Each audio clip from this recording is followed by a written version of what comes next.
eles vão ter então a possibilidade de comercializar com outros países, principalmente a Inglaterra, mas já era motivo de aumentar seus rendimentos. Tá?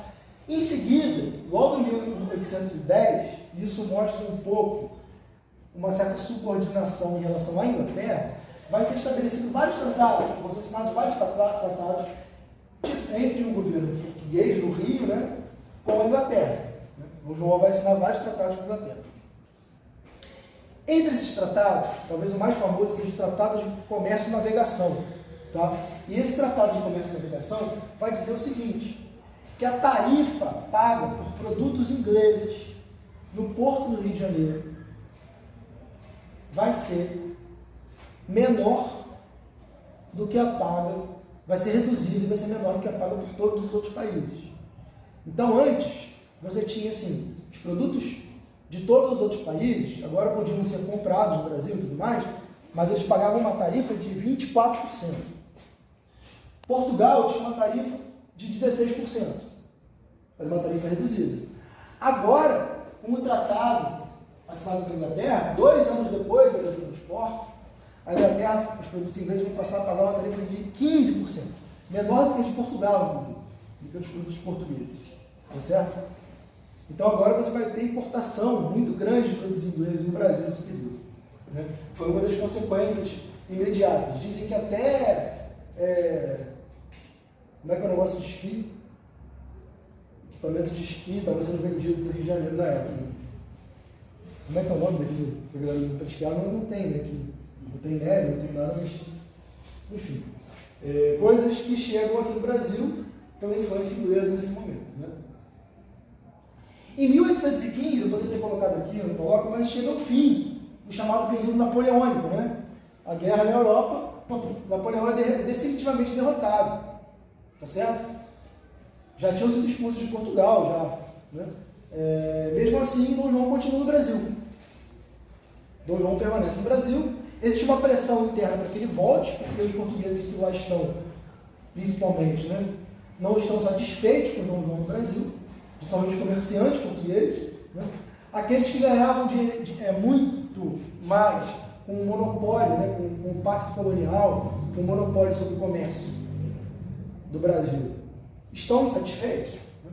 Afinal de contas, agora eles não têm mais esse controle do comércio, e Dom João permanece no Rio de Janeiro. E não apenas isso. Em 1816, ele vai elevar o Brasil à condição de reino. Reino Unido de Portugal, Brasil e Algarves. Ou seja, ao invés do Brasil ser um estado de Portugal, uma colônia portuguesa, o Brasil vai ser considerado agora parte de um Reino Unido de Portugal, Brasil e Algarves. Certo? Oficialmente. Isso vai gerando cada vez mais descontentamento. Né? E por uma série de outras razões, existe uma pressão cada vez maior para que Dom João retorne para Portugal. Né? Em 1820, finalmente, vai acontecer lá em Portugal a chamada Revolução Liberal do Porto. Tá? É uma revolução, pessoal, que tem influências também daquela Revolução Francesa que a gente falou antes. Né? E que tinha a ideia de acabar com o regime absolutista de Dom João. Parênteses importantes. Nesse momento, a gente vai chamar, Dom João vai se tornar Dom João VI. Por quê?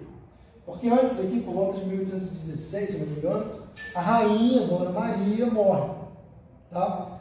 Então ele, que já governava como príncipe, vai assumir como rei de Portugal, Dom João VI, que talvez o nome mais famoso, possivelmente vocês já ouviram falar.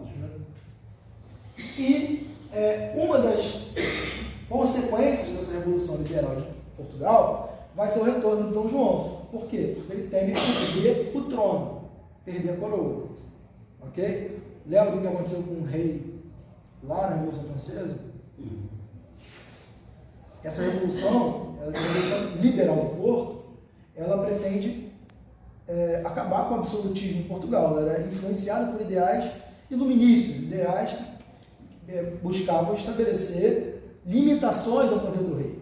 Então eles vão aceitar uma monarquia constitucional, né? Estabelecer uma constituição para Portugal, e além disso estabelecer um parlamento, ou seja, uma Câmara de Deputados, certo?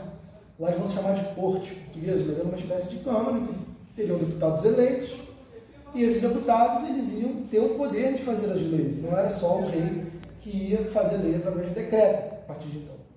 Ou seja, a Revolução põe fim ao poder absoluto do rei. E o rei agora ele não pode nem decidir mais sozinho se ele vai governar, de onde ele vai governar. Né? Temendo perder o trono, ele acaba retornando, então, para Portugal. Tudo bem? Mas ele deixa no Brasil seu filho, Dom Pedro, né?